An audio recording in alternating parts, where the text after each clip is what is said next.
Hello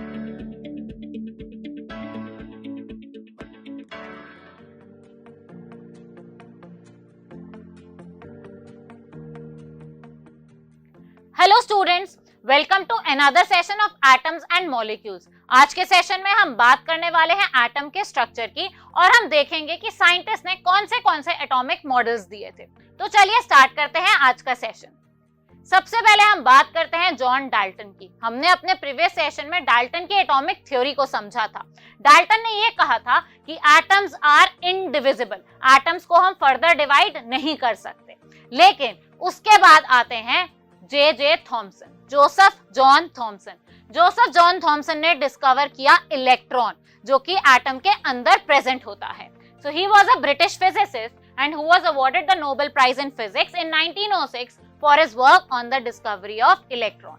अब जब J Thomson ने इलेक्ट्रॉन को डिस्कवर कर लिया तो ही वांटेड टू नो कि इलेक्ट्रॉन्स जो होते हैं एटम के अंदर कैसे अरेंज होते हैं। तो उन्होंने एक अपना मॉडल प्रपोज किया एटम के स्ट्रक्चर का। देखते हैं क्या मॉडल उन्होंने प्रपोज किया था। So this is known as Thomson's model of an atom. उन्होंने एटम को कंपेयर किया प्लम पुडिंग के साथ और उन्होंने कहा कि ये जो पुडिंग वाला पोर्शन होता है this is positively charge in an atom and बीच में जो ये प्लम्स हैं ये नेगेटिवली चार्ज होते हैं। सो पुडिंग वाला portion is positively charge and जो प्लम्स होते हैं these are the electrons and these are the negatively charge. तो इसीलिए इनके मॉडल को हम प्लम पुडिंग मॉडल भी कहते हैं। इन्होंने एक और कंपैरिजन किया अपने मॉडल का, वो किया वाटरमेलन के साथ। वाटरमेलन में इन्होंने कहा कि जो सारा रेड पोर्शन होता है ये होता है पॉजिटिवली चार्ज और ये जो ब्लैक सीड्स होते हैं वाटरमेलन के अंदर ये इलेक्ट्रॉन्स की तरह होते हैं negatively charge. So positively charge sphere and negatively charge seeds. तो इसीलिए थॉमसन के मॉडल को वाटरमेलन मॉडल भी कहा जाता है। चलिए देखते हैं इन्होंने क्या क्या कहा था अपने मॉडल के बारे में। सबसे पहले इन्होंने बोला an atom consist of a positively charge sphere and the electrons are embedded in it. ये स्फीयर होता है which is positively charge and उसके अंदर इलेक्ट्रॉन्स जो होते हैं वो एम्बेडेड होते हैं। चलिए हम देखते हैं और इन्होंने क्या कहा था। The negative and positive charges are equal in magnitude. So the atom as a whole is electrically neutral. अब हमें पता है atoms are electrically neutral. तो इसीलिए इसके अंदर जो नेगेटिव और पॉजिटिव चार्ज है वो बराबर होता है और एक दूसरे को बैलेंस कर देता है। अब थॉमसन के इस मॉडल की बहुत सारी लिमिटेशंस थी। वो क्या थी? सबसे पहली चीज ये बता नहीं पाए थे कि जो पॉजिटिवली चार्ज पार्ट है एटम का, जो इन्होंने पुडिंग से कंपेयर किया, वाटरमेलन के रेड पोर्शन से कंपेयर किया, वो क्या है, उसमें वो पॉजिटिव चार्ज कहां से आ रहा है। एंड उसके बाद इन्होंने ये नहीं बताया था कि जो इलेक्ट्रॉन्स हैं वो पॉजिटिवली चार्ज स्फीयर में किस तरीके से अरेंज हैं, क्या वो मूव करते रहते हैं या वो स्टेशनरी हैं। तो इसीलिए थॉमसन का जो मॉडल है ये धीरे धीरे रिजेक्ट कर दिया गया। उसके बाद हम मिलते हैं अर्न्स्ट रदरफोर्ड से। Rutherford was a New Zealand physicist and he was known as the father of nuclear physics. He is famous for his work on radioactivity and the discovery of nucleus. So Rutherford ने कुछ experiments किए and he discovered that atom के अंदर एक nucleus present होता है। चलिए हम समझते हैं कि Rutherford ने क्या experiment किया था। रदरफोर्ड के एक्सपेरिमेंट को अल्फा पार्टिकल स्कैटरिंग एक्सपेरिमेंट कहा जाता है। इसमें रदरफोर्ड ने फास्ट मूविंग अल्फा पार्टिकल्स को बम्बार्ड किया था एक बहुत ही थिन गोल्ड फॉइल पे।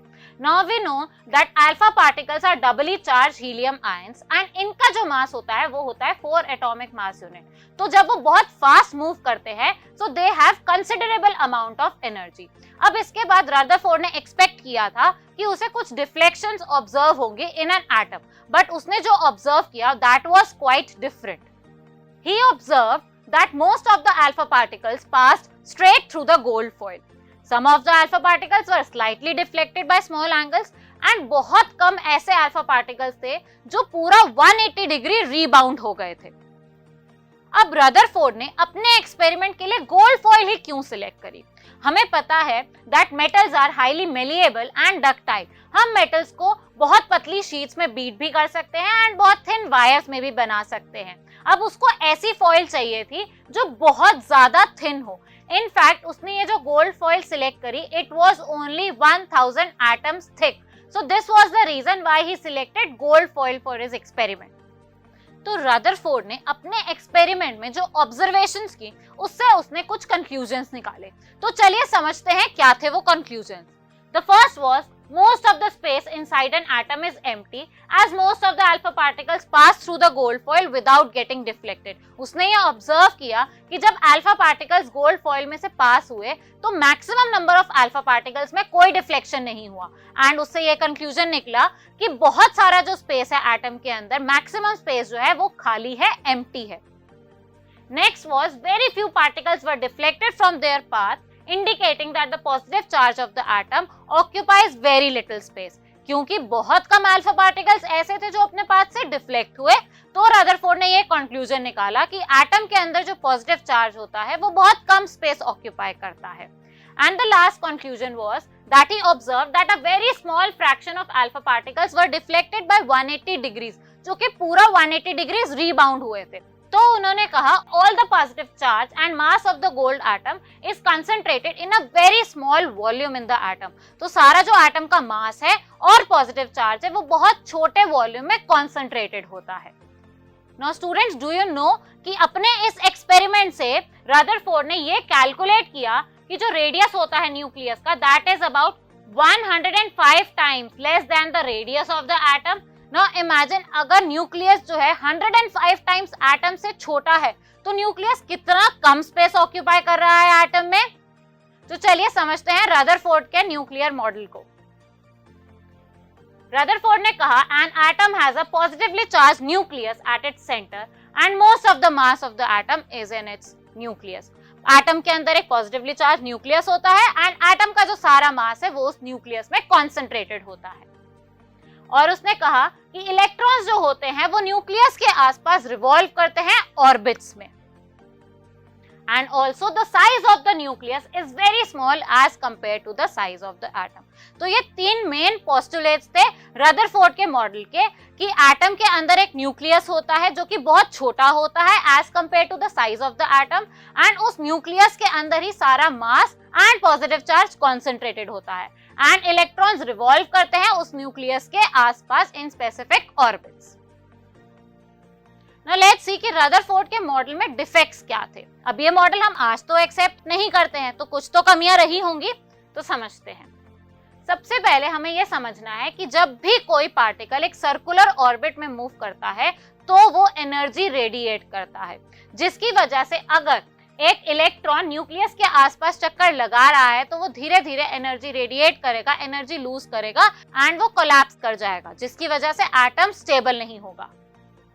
And the revolving electrons eventually would lose energy and fall into the nucleus and the atom would be unstable. तो ये थे रदरफोर्ड के एटॉमिक मॉडल के डिफेक्ट्स। क्योंकि हमें पता है कि एटम्स आर स्टेबल, तो इसका मतलब रदरफोर्ड में कुछ ऐसी चीज थी जो वो एक्सप्लेन नहीं कर पाया। So I hope आपको ये दोनों एटॉमिक मॉडल समझ में आए हैं, because now it's time for your task. आपको सबसे पहले ये रिसर्च करना है, ये सोचना है that whether the atoms are stable और not, and the next is why do you think the atoms would be unstable according to Rutherford's model. Rutherford के मॉडल के हिसाब से एटम्स अनस्टेबल कैसे हो सकते हैं। And we are going to discuss more about atomic structure in the upcoming sessions. Till then keep learning. Thank you.